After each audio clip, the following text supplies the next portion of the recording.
In today's video, I'm gonna show you guys a step-by-step DIY on how to replace your brakes and your rotors on your Mini Cooper F-Series. But not only that, we're gonna upgrade to EBC. Now for today's video, we're gonna be doing it driveway style with jack and jack stands. And for all the parts and tools in today's video, we'll have it linked in the description below. With that, let's get started. First, we'll start by jacking up the rear of the car at the rearmost pad. Let's get that positioned. Lift the car up.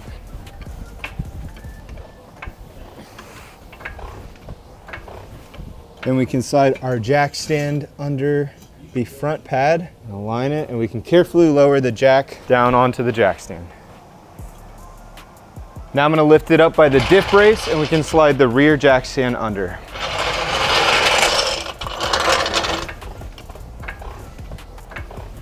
We'll position this, and we can slowly lower it down. And then I'm just gonna leave the jack right here at its lowest point as an extra third point of safety. Now, many of you, like I, have upgraded wheels on your car, and two tools that I always like to have when taking my wheels on and off is the Kies wheel hanger, which will not only protect your wheels, but your brake calipers and your rotors as well, as you guide the wheel off by this wheel hanger. What's really cool about this one is it doesn't have any knurling like many of the others on the market, so it won't act as a file on your wheel. We really love this one. It's super high quality stainless steel. The other tool is a Kies wheel protector socket, and this is so you don't mar up the wheels as you pull your wheel bolts out. So I'll start by taking off this top wheel bolt, and then we can thread in our Kies wheel hanger tool just like that. It doesn't have to go crazy far. We can take off the other wheel bolts, and then as you'll see, I don't have to worry about hitting my brake caliper because the wheel hanger will guide it off perfectly. All right, now we can do the same thing with the front wheel.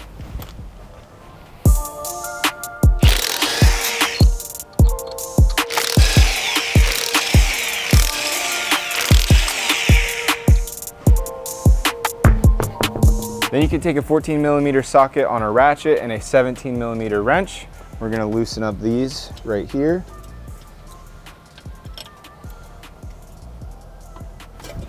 Okay, and the torque isn't too tight, so you should be able to do it by hand. And the bolt will come out just like that. And we'll do the same thing with the one on the bottom. And there's that one. Now we can take a flathead, and I like to have some type of microfiber cloth to protect my caliper. And then what I like to do is wedge between this and slowly rock this part of the caliper out. Now you may have to kind of go back and forth from the top and the bottom. If you go careful, you shouldn't mar up your caliper. Okay, so there's the bottom. And eventually you should be able to wiggle it back and forth by hand until this comes off. And as you're doing this, your brake sensor will pop out. But don't worry, we're replacing that. There we go. And it's always a good idea to have a zip tie handy when you pull this off. And you can tie it up to a location like this. Now it's out of the way.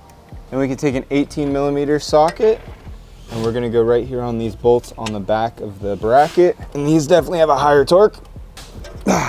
But you can do them by hand. Just gotta put your weight into it. Okay, and this is what this bolt looks like. And we'll do the same on the bottom. And there's that second bolt. Now we can pull this and the pads off at the same time.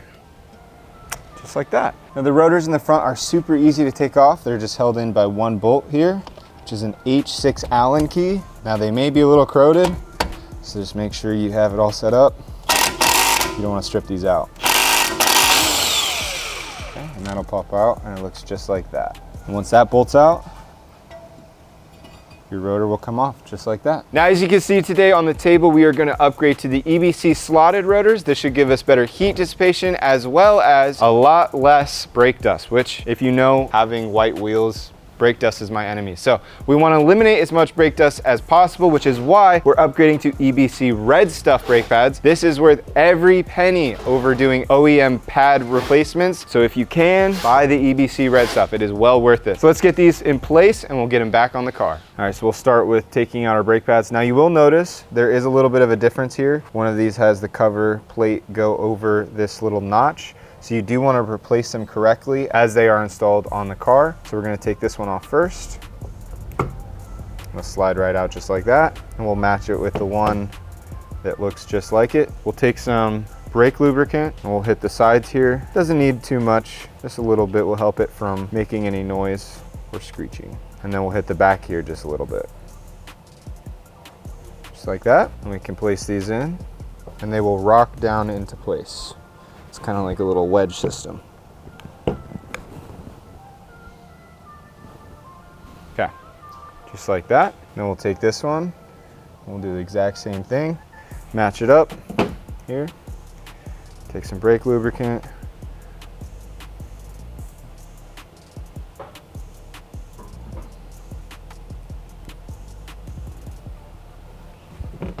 With these, we'll rock it into place. Just like that. And we can take our rotor and we can reinstall it on the car with that bolt. You just want to line it up just like that. And when reinstalling this bolt, I like to use hand tools and just snug it up. Just like that. Now we're ready to take our bracket here. We can line up the brake pads over the caliper and slide this into place. We'll take those 18mm bolts and hand thread them in, and these get torqued down to 110 Newton meters. I will say this is one of the cleanest brake jobs I've ever done because I painted the calipers last night, so they're not all rusty and corroded. So that's nice. I don't even have to wear gloves. This is awesome. G2 caliper paint. Get some at Kies.com. Okay. Then what we need to do is to press the piston in the caliper just a little bit. So what I like to do is take my old brake pad, give me a flat surface, and something like a C-clamp or channel locks, whatever you have on hand. It doesn't take a whole lot of force. You really need to only go just enough that you can slip it onto our fresh pads. So it doesn't take a lot. What this is doing is feeding the brake fluid back into the lines, and then once you press your brake pedal, which we'll show you later, it'll refill the piston back in. And that's depressed, so we can take our C-clamp off, and then from there, we can put this right back over the pads. Slips on super easy, just like that. Then we can hand thread these 14mm back in, make sure everything's lined up, and that'll hold it in place. And these get torqued down to 35 Newton meters.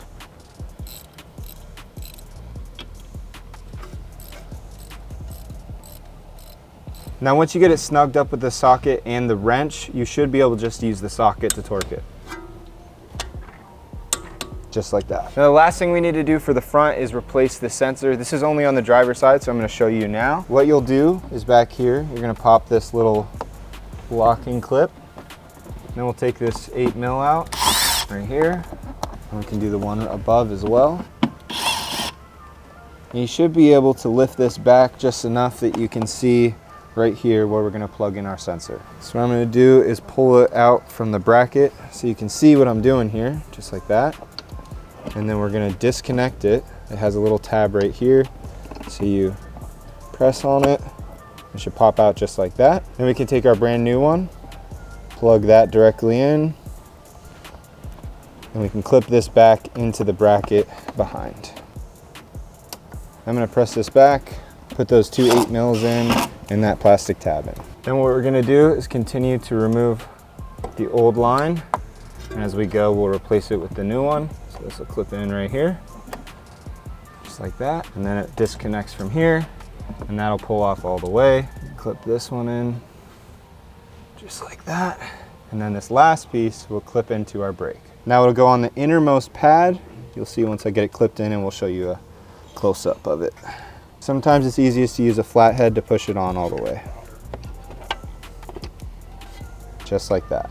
And with that, the front's done, so let's move to the back. Now for the rear, we're gonna show you on the passenger side instead of the driver's side. The reason for that is your brake wear sensor in the front is on the driver's side and your brake wear sensor in the rear is on the passenger side. So we're gonna show you here so you can see exactly how to do that as well. So let's get right into it. Now for the first part of the process, I'm gonna take a flathead screwdriver, and on the back of these little plastic things, there are these little caps. We're just gonna take those out and set them to the side. There's one here on the top, and there's also one here on the bottom. Then I'll start with that one to take it out while you're there. Then you can take an H7 Allen. I like it on a ratchet. What you can do, there's a bolt inside here. We're gonna undo that. Okay, and then the bolt will stay in there, and you can move to the top. And then we can loosen this one as well. And while we're at it, we can pull our brake wear sensor off. Well, that didn't go so good. Good thing we're replacing this. Now we're gonna have to get out the big guns for this next one. There are 2 bolts holding in the whole caliper in the back, and they are E16s. Now I did do the other side off camera, and what I found was they had been Loctited for some reason on my car, and they were very difficult to get out. Actually, for one of the bolts, I needed a breaker bar. So I'm gonna show you guys how to do it with the impact. You'll need an extension that's about 6 inches long. All right, so the bolt is a little hard to get to, but I found this is the easiest way right here. It's gonna get loud for a sec.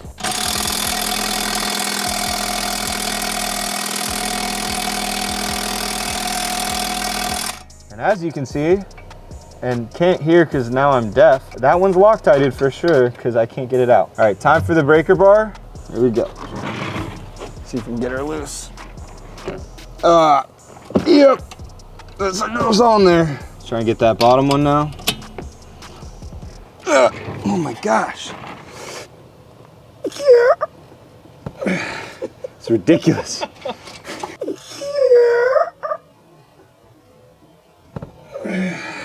All right, now that I've broken them loose, let's see if the impact works. There it is. Woo! Look at that. You get Loctite all over it. Ready? Top one.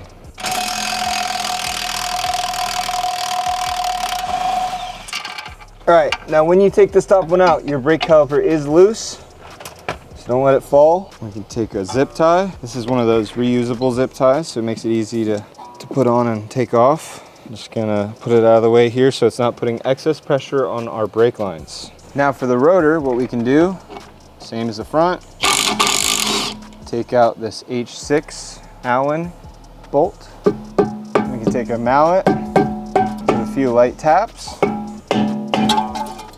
There we go. And that's how you take your rotor off. Then what I like to do at this point to avoid what we just went through, being that it was so corroded, I like to take a wire brush and clean up my hub before I put my new rotor on. Then we can take our new rotor, line it up, and then we'll hand thread that bolt in and use a hand tool to tighten it down. All right, then we can undo this zip tie here. Then we can take a flathead. We're gonna take off this retaining clip. If you just wedge this out. Okay, you can remove the retaining clip like that. And then the brake pads and this bracket right here will come right out. Now to depress the piston in the rear, what I like to use is something like channel locks. They actually make specialty tools for this, but I'm making this video for the average at-home DIYer. So what we're gonna do is continue to twist this clockwise until it stops, and that's when we know the piston is as depressed as it can be. And you'll know you're at the end when it stops and won't go any further. Then I like to take my zip tie again and tie this up out of the way just temporarily while I prepare my pads. Okay. And just like the front, we'll put a little on here, a little bit on the edges. Just kind of spread that around. And that one's good. Same thing for this one.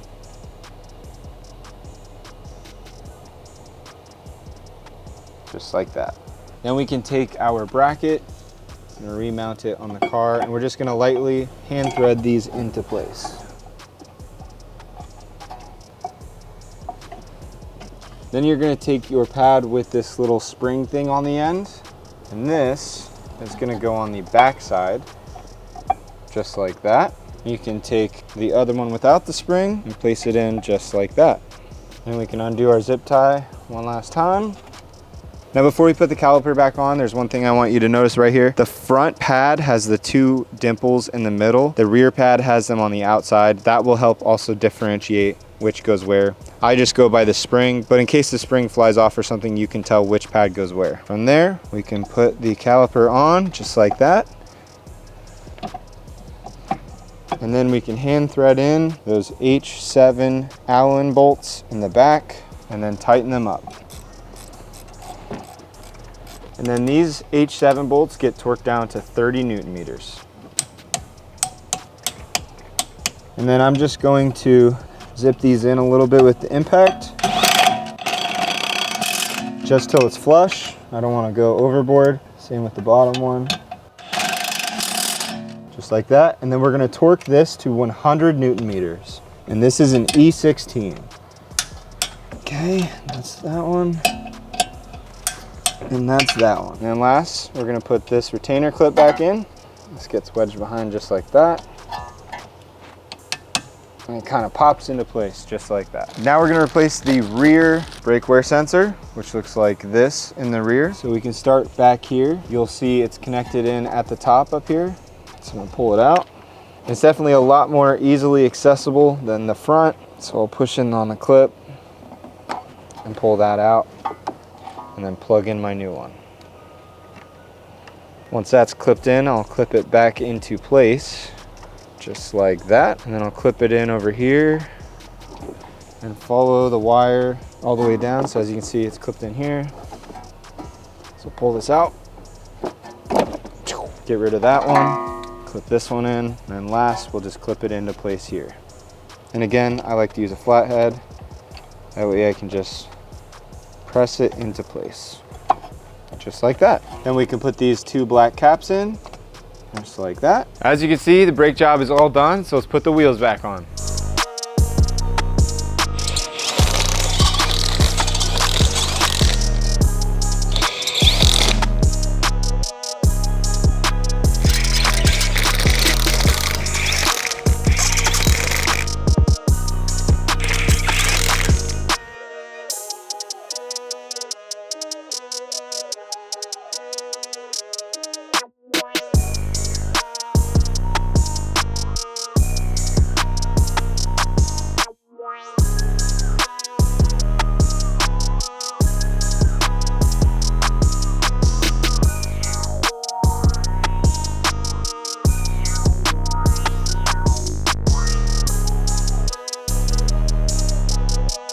Now we are at the most important part of the video. After doing all of the brakes, we need to pump our brakes. So we're gonna put the car in accessory mode and not turn it on, and we're gonna pump. You'll feel it's like super spongy at first, and then it'll tighten up.